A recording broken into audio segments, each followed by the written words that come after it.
solutions here to our 1.2 self-test. Now, as I mentioned earlier, there was a kind of weird little formatting error, and this was called question 2, and I corrected that, but that affected the numbering for everything else.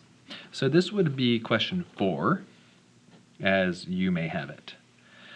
Unless this is now an old video, in which case you can ignore what I'm saying. All right, so this question here is all about converting values from an exponent form to a radical form, or from a radical form into an exponent form. And this is really just using our flower power rule, which says if we have some power with an exponent that is a rational exponent or a fraction, then that can be rewritten as a radical value. And the reverse is also true. And the memory device we used for learning how to do that is we drew a little flower and a flower pot around the numerator and denominator. And so how this works is the base remains the same. The flower becomes our power. And the pot here has the roots of the flower. So it's associated with the root, like that. All right, so we're going to try to use that to convert back and forth. All right, so to write this as a radical, it's just going to have the base of 10. The number on the top, well, that's our flower, so it's going to become our power. And the root is going to be 3, so it's going to be a cube root of 10. You can barely see that in the video, so I'll try to make things a little bigger for the future. I'm also going to see if focusing helps. Maybe if I can make it really big. Okay, that's not so bad. Okay, so let's think about the reverse. So I can rewrite this as 72, and I'm going to write it as a power of my 5. My power is a flower, so it goes on top, over, and the question is what do I write on the bottom? Well, it's a square root, so the index is 2, so it's going to be 5 over 2. Okay. And we just are going to continue along using the same rule. So I'm going to write the radical here with a 17 on the inside. 1 is the power, so I don't need to write the power of 1. And the 2, that's like the roots of the flower, so it's going to be associated with the root, but I don't need to write a 2 as an index because it's a square root. So actually all I have to write is root 17. So if anything's written to the power of a half, this is the same thing as saying the square root of the value. Okay, let's continue on. So we've got a 5th root of 100, so I'm going to have a base of 100, and I'm going to have a rational fraction. And it looks like the power here is invisible, so which means it's 1, and the root is a 5. And I think you're probably getting the hang of this, but oh, we've got a negative exponent here, so that means we have to rewrite it as 1 over oh, you know what? I'm going to break this into 2 steps. So I'm going to write it over here first. First, we have a negative, so we're going to have to rewrite it as 1 over 12 to the power of a third. And then we're going to say, okay, power of a third. Well, it means I can rewrite it as a radical.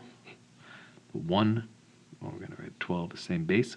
The 1 becomes our power, but we're not going to write a power of 1 because there's no point of that. And the 3 is going to become associated with our roots, so our root here. Okay, so maybe I'll write that sideways to fit it in. I could have left you guys more space. Sometimes it's not super obvious when I'm writing this on a computer, so I apologize. 1 over the cube root of 12, like that. Okay.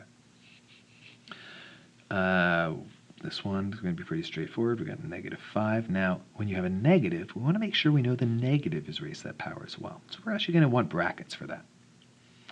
And then we're going to have a fraction exponent. And 3 is our power, so it's our flower. And the 5 is associated with the root, so it's going to be part of the roots of the flower.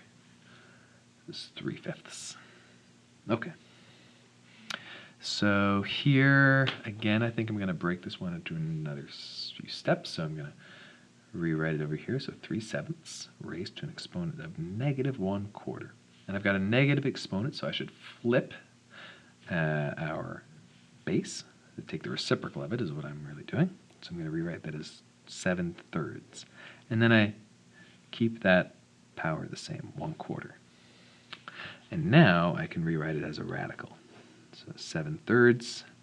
My power is my flower. This is 1, which I'm not going to write.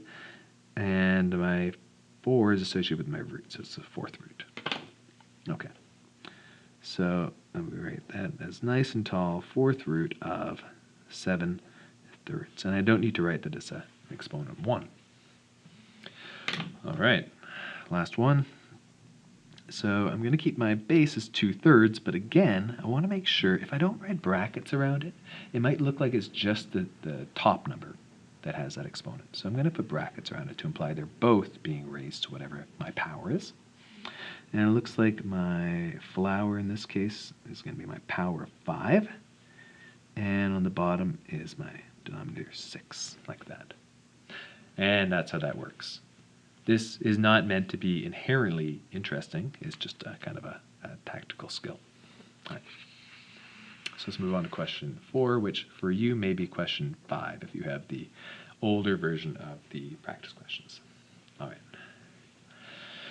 So what we're asked to do here is evaluate the following powers. So what that means is we're going to try to simplify them if we can. Write them in a more simple way. So that is a general expression that means can we like turn it into a number, like just a flat old number. So what I can do here is I can rewrite this as a radical. So if I'm not sure how to evaluate something, the only thing we should do is whatever we can do. So I see how I can write that as a radical. I can write that as a square root of 16. That little 2 is an invisible index. And little 1 is a invisible power. And I know the square root of 16 is 4. But that makes me think that maybe I should take a second to write out my perfect squares.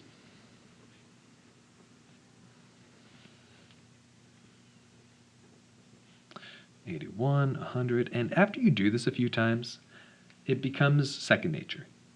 It clearly has been for me. So I'm going to write my perfect cubes here as well. 1, 2 times 2 times 2 is 8, 27. 4 times 4 is 16. 4 16s is 64. And if I have 5/4, I have 125. All right, and those are my common perfect squares and perfect cubes. All right. And so hopefully those will come in handy. All right, so I can see how I can turn this into a radical too. So what we're going to do is we're going to try turning these into radicals. And we're going to see if that helps us at all. Sometimes it will. Maybe sometimes it won't. Who knows? All right, so we got a radical.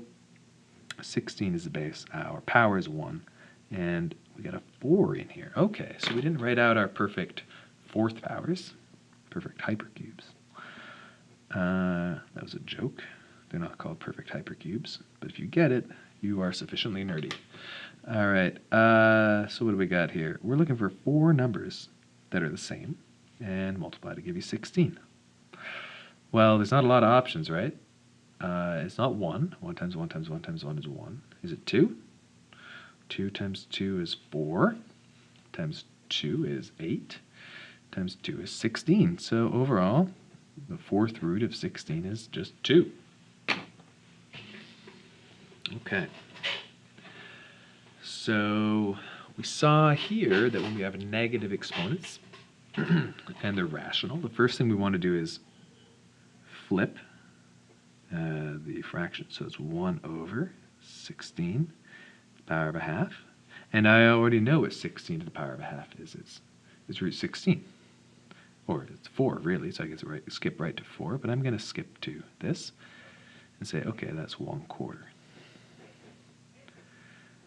Okay. So let's continue along here. Okay. Now, when we have fractions with exponents, there's a couple of ways we can kind of approach this. I think the first way is just to turn the whole thing into a radical. So I'm going to keep 27 over 8 there. And my 1 is going to be my power, and my 3 is going to be my root. Okay, so I'm looking for the cube root of 27 over 8. So I know it's going to be a fraction, right? I'm looking for the cube root of 27. That's 3 times 3 times 3. So it's going to be 3 on the top. And 2 times 2 times 2 gives me 8. So it's going to be 3 halves. Now I do want to say, we could also, or, think of it as 27 raised to a power of a third over 8 raised to a power of a third, distributing that exponent, just like we would with normal exponents, right? These have exponents of 1. We would multiply them through. And then it really just becomes a cube root of 27 over the cube root of 8, which maybe means you don't have to think about the cube root of a fraction, but rather just 2 cube roots. So that gives you 3 over 2 as well. And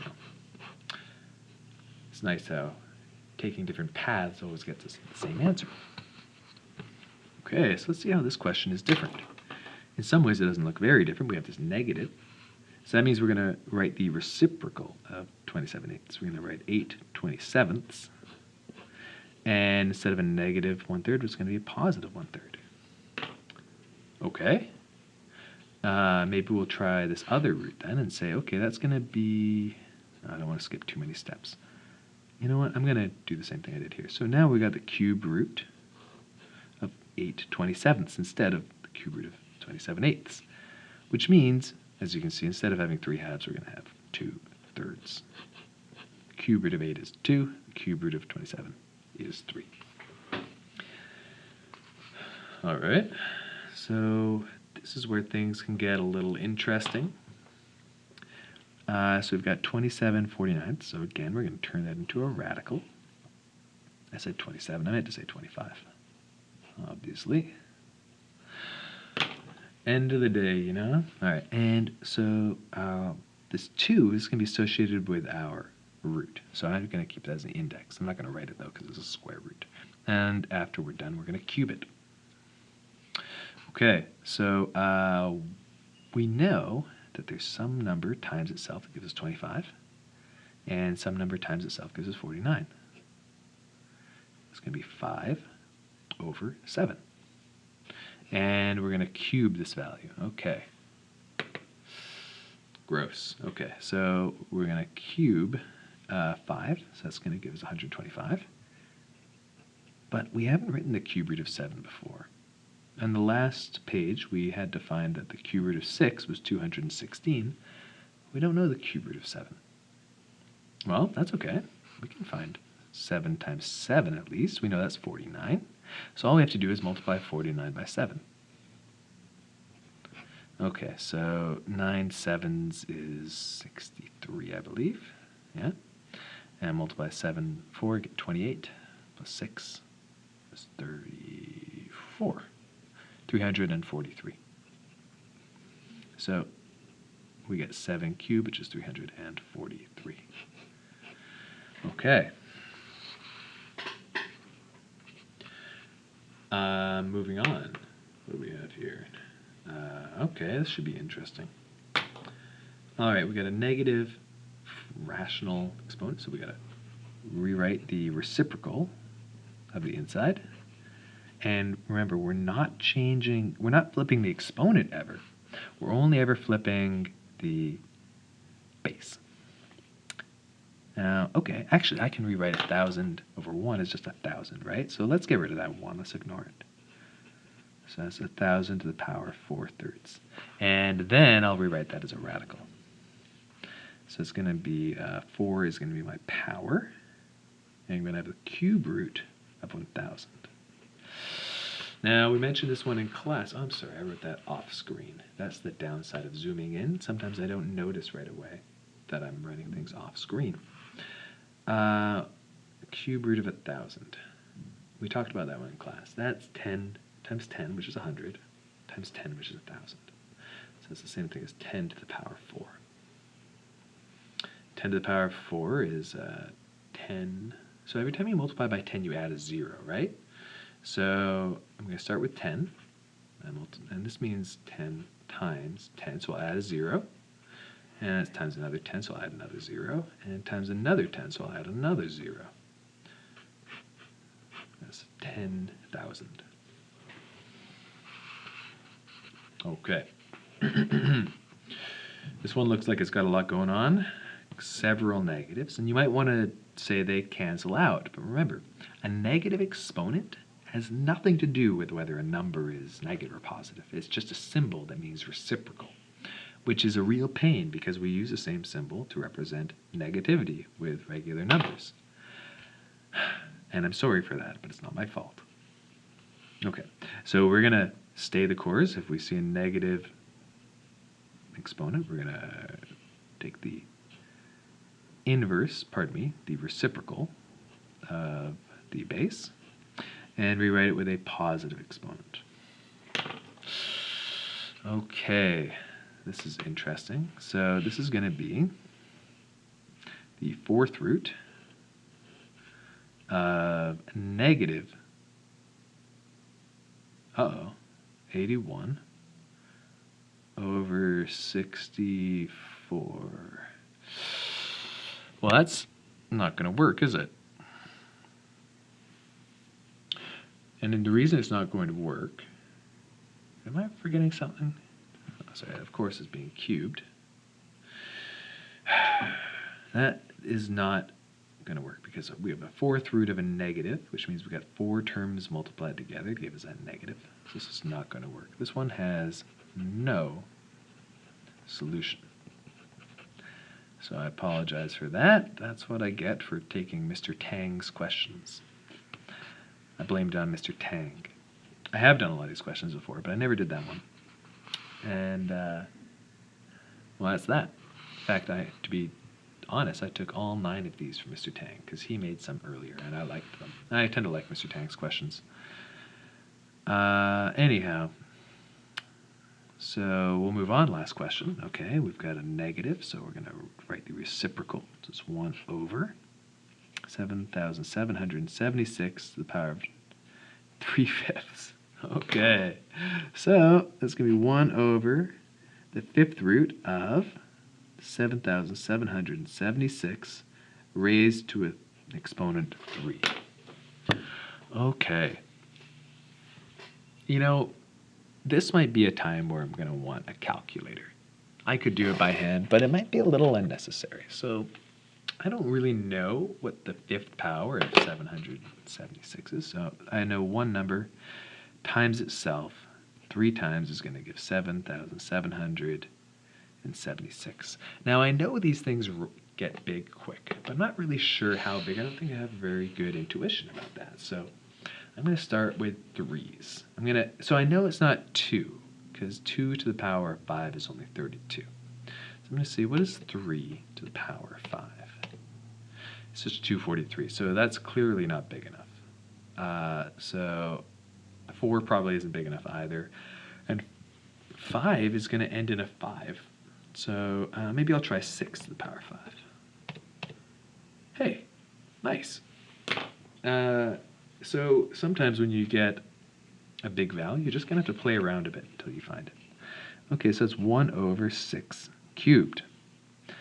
And we already know 6 cubed is 216. So the whole thing, oops, it's not 216, it's 1 over 216.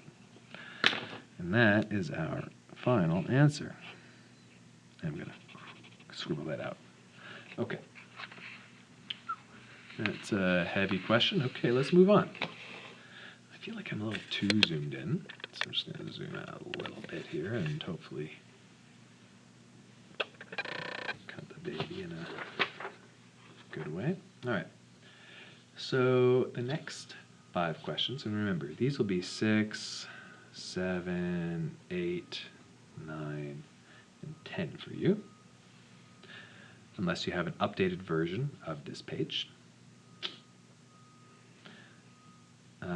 So let's dig into these. These are a little bit less linear. They're less straightforward. The first question asks, if the nth root of x to the power of 6 is 2, what is n? Okay, so if we're not sure how to get started, we should always just try to do whatever we know how to do. So one thing I know how to do with a radical is I know how to write it as a power exponent. So I know that this n is going to become the denominator, and 6 is going to become the numerator of this power, and that's all equal to x to the power 2. Now, I can see that these bases are the same, so really what I'm asking is, what do I divide 6 by so I get 2? Because these exponents have to be the same. Otherwise, this equality doesn't hold. That's what equals means. The x's aren't changing, so the exponents also have to be the same. Okay, so maybe you see the answer right away. You can obviously see what you divide 6 by to get 2, but maybe you don't. So if you don't, you're going to need to know some algebra skills. We're going to need to, well, first of all, if we see a variable in the denominator of a fraction, we're going to want to get it out of that fraction. So before we do any other algebra. So what I'm going to do is I'm going to rewrite it over here, and then I'm going to multiply both sides by n. So I'm going to multiply by n, multiply by n. And that has the effect of canceling out these two n's, because 6 was being divided by n and multiplied by n. And when you divide and multiply by the same number, they cancel out. So let's just say 6 is the same thing as 2n. Now n has to get isolated. That's what we're trying to do, right? So I'm going to divide both sides by 2. And those are going to cancel out. I'm going to get n on the right, and 6 divided by 2, which is 3. So that's the algebraic way of finding that out. Now you can see that if I had 6 over 3 earlier, well, that would simplify just to 2, wouldn't it? Because it would just be a fraction. Okay. So let's move on. Question 7. Okay, we've got this big mess. Root x times x squared over cube root of x to the power 4, and that's equal to x raised to an exponent n. Okay, this looks kind of complicated, but actually, really, this is just another way of asking you to simplify this. So again, we're going to use the only trick we know. If you only have a hammer, every problem becomes a nail, right? So we know how to turn radicals into exponents. So I'm going to rewrite root x as x to the power of 1 over 2 times x to the power 2. That 2 is a little small for the camera as far as I'm concerned, so I'm trying to make it bigger. And then on the bottom, we've got x to the power of, we're going to write it as an exponent as well. So 4 will be our flower up top, and 3 is associated with the root, so it'll be this one down here. And again, that 3 is a little small, so I'm going to make it a little bigger. Okay. Okay. Now this looks like something we can work with. I know exponent laws that say I have to add these exponents. So, okay, so that's the same thing as x to the power of 1/2 plus 2 over x to the power 4/3. Now I should probably add these guys before we move on. So to add fractions, I'm going to need common denominators. So I can say 2 is the same thing as 4 over 2, right? So I can say it's 1/2 plus 4 over 2. And on the bottom, I've got x to the power of 4 over 3. And then I can say, okay, I can add the tops, and I keep the bottoms the same, right? So it's x to the power of 5/2 over x to the power 4/3. And now I know that I'm going to subtract these guys, so x to the power of 5/2 minus 4/3. And again, I'm going to need common denominators. The common denominators of 2 and 3, the lowest one is going to be 6. So I'm going to say that's the same thing as x to the power of 6 on the bottom, so I'll multiply the top by 3 as well. This gives me 15/6. Take away, I guess I multiply these guys both by 2, so it gives me 8/6. And so it's going to become 8, no, sorry. So it's going to become x to the power of, on the top I'm going to have 15 take away 8, so that's 7 over, these guys don't change, that's 6. Okay. So, yeah, it's really important that we know how to add fractions and subtract fractions and find common denominators, multiply fractions. These are all skills that we have learned, and if you go the pre-calculus route, it is actually expected that you know how fractions work, that you haven't been just relying on your fraction button. If you have been relying on your fraction button this whole time, it's time to start revising and looking over this material, because it's really important for your success in later aspects of pre-calculus 11. You won't be able to get away with using your fraction button, unfortunately. All right, so let's move on. So we've got, this question kind of looks like this one. So what I'm going to do is I'm just going to rewrite these guys as exponents. So a to the power of 10 over n is equal to a to the power of 1 over 3. Oops. Oh, you know what? Actually, I didn't quite finish answering this question. The question asks, what is n? This whole thing was equal to x to the power of something.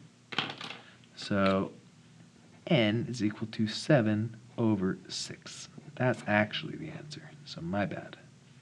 Okay. Now let's move back. So, all right. So this is kind of similar situation. We have the same base, and we're saying these exponents, well, they have to be the same because overall the powers are equal in value. So we can simplify that expression then to say 10 over n is equal to 1 over 3. And it's an algebra problem. We need to solve it. So the first thing I like to do, if I ever see a variable in the denominator, I multiply both sides by it. So I'm going to multiply both sides by n. And that's going to cancel out those two n's. It's going to give me 10 is equal to. And when I multiply a fraction by this number n, that's going to multiply by the top, right? So it's going to give me n over 3. Now I need to still isolate this n, so I'm going to do the opposite of dividing by 3. I'm going to multiply both sides by 3.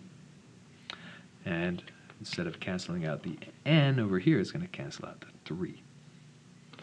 So overall, that gives me an equal sign. N is left over on the right-hand side, and 3 tens, or 30, is over on the left. Okay.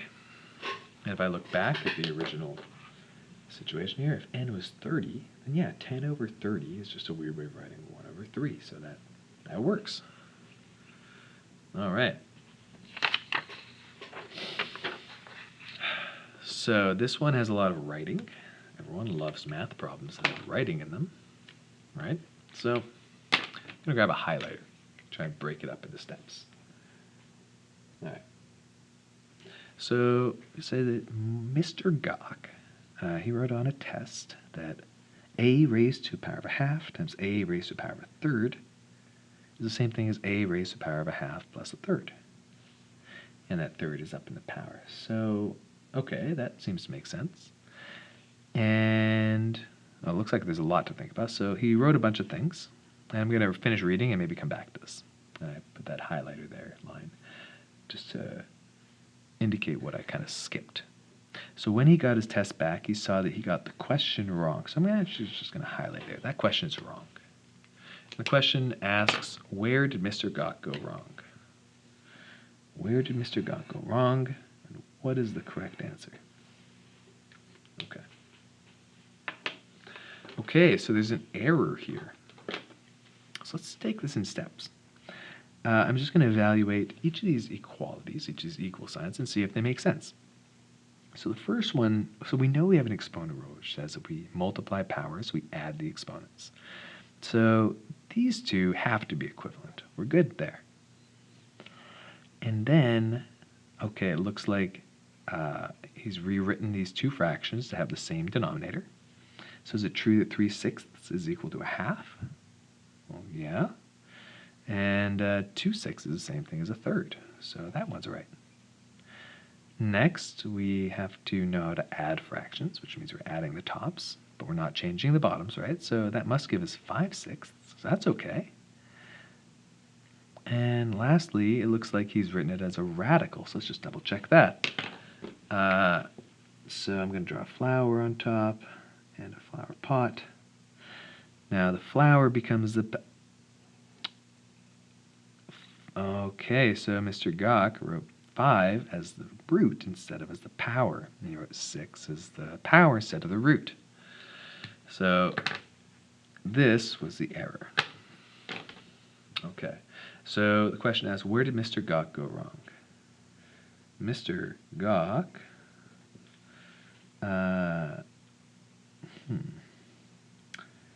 didn't understand the flower power rule.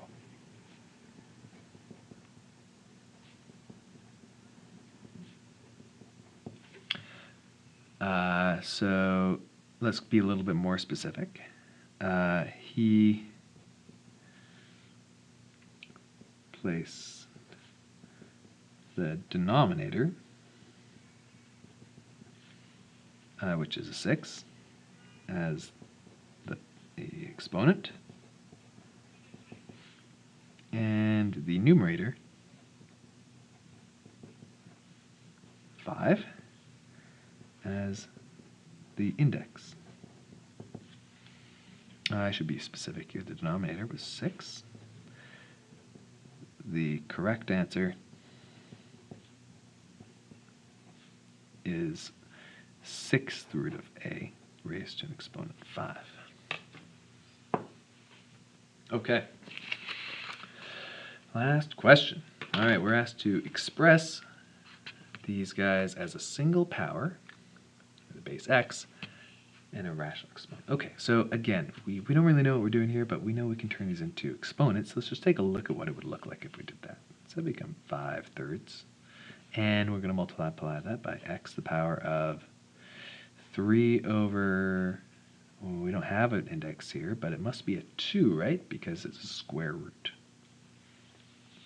Okay, so this looks like something we can do here, right? We multiply powers, we add the exponents. So it's going to get us x to the power of 5 over 3 plus 3 over 2. Okay, well, that's looking pretty good. Now we should probably complete the addition of these fractions. So what I'm going to do now is I'm going to find a common denominator. So common denominator is going to be 6. And so to get 6, I've got to multiply the bottom by 2, which means I multiply the top by 2 to get 10. And on over here, instead of 2, I'm going to have 6, and I've got that by multiplying this 2 times 3. So I'm going to multiply this 3 by 3 as well to get 9. And then I'm going to just add those numerators together. So it gives us 19 over 6. All right.